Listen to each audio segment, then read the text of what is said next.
For the second part of our lecture, we would be discussing the parietal lobe. However, I would like to make a correction because I said earlier that the gyri or the infoldings. However, it's supposed to be the gyri are the ridges that you can see, and the sulci are the infoldings or the grooves. So I hope that clears things up. So next we would be discussing the parietal lobe. So the borders of the parietal lobe includes identifying again the central sulcus. So again, it runs from medial down to the lateral portion until it reaches the Sylvian fissure, and all structures that lie posterior to the central sulcus is part of the parietal lobe, limited posteriorly by another group, which is the parietal occipital sulcus, so separating it from the occipital lobe, and the inferior border of the parietal lobe is the Sylvian fissure. So you can see here, Sylvian fissure. So this is the inferior portion which separates it from the temporal lobe. So going back again to the central sulcus and the adjacent gyrus, which is located behind it, is the post-central gyrus or the primary sensory cortex, also known as the Brodmann area or 312. So similar to your motor strip, your sensory strip uh, has a homunculus arrangement, which has an inverted pattern. So again, the medial portion supplies the lower extremities, and as we go laterally down, it supplies the trunk and the face.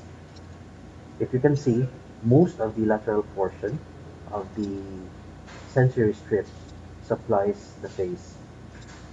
So which means that more neurons actually are subsided or are served by the facial area because it corresponds to the number of sensory receptors.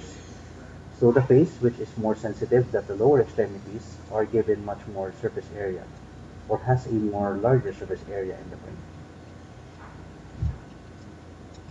And just posterior to your primary sensory cortex is the secondary sensory cortex, which is similar to the its counterpart in the anterior portion. It stores memory from previous sensations, and also at the same time, this part of the sensory cortex is involved with the light touch. So most of the difference with the primary sensory cortex is that the primary sensory cortex is the one that integrates sensation from the extremities. That would include pain, temperature, and food touch. At the same time, uh, this is also the part which also contributes to the corticospinal tract. So it would be discussed in a different lecture.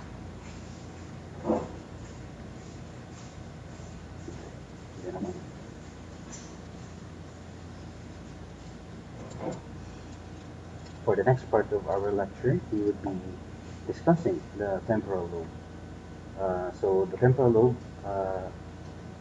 temporal lobe's function is mostly would be part of the auditory system. At the same time, portion of the language area.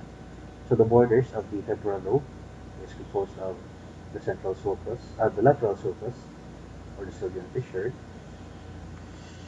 also limited by an imaginary line, the lateral temporoparietal line, that separates it from the occipital lobe, and the major sulci that you need to identify with the temporal lobe would be your superior and your middle no, sulci.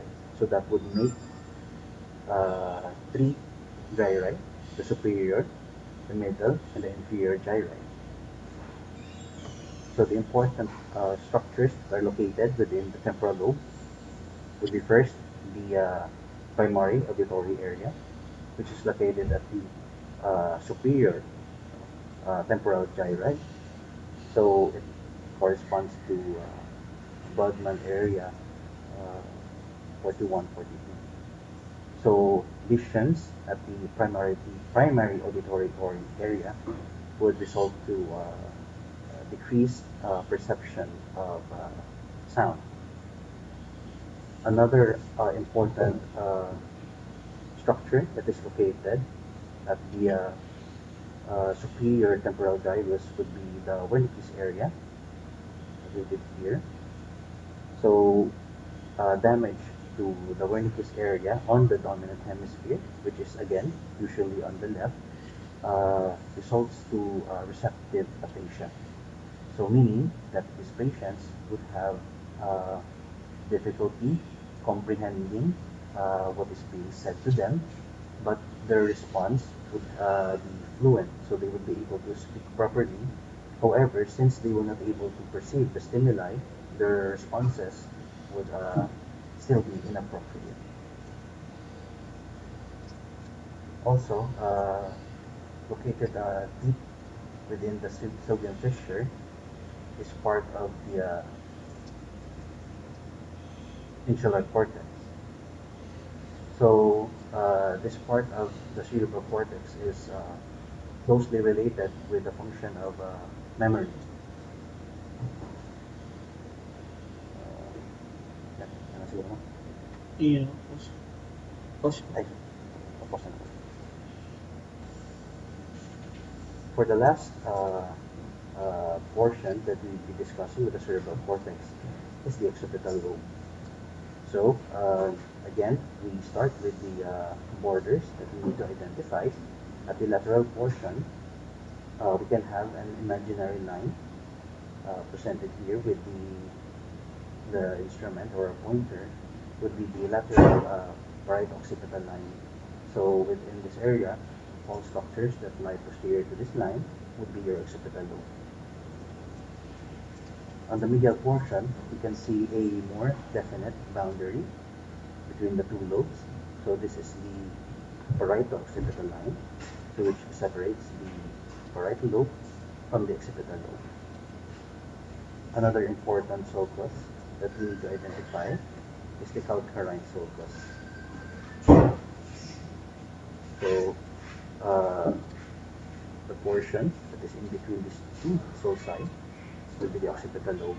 And at this area, this is where the primary visual area is located, which corresponds to Brodmann area 17.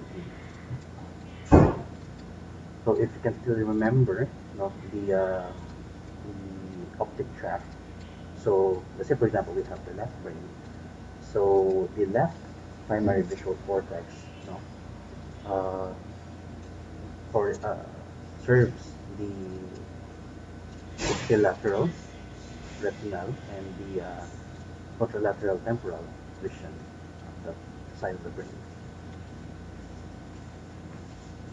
And another area that is located here is the association sensory cortex.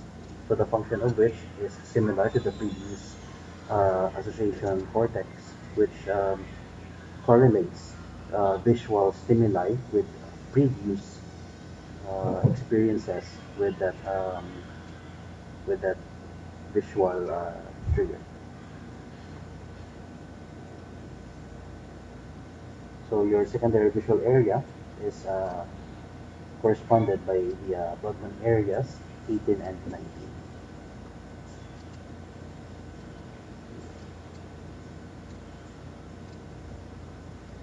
Yes, yan si ay, yung ano, stop na lang. Yung medial na lang, sir, na ano,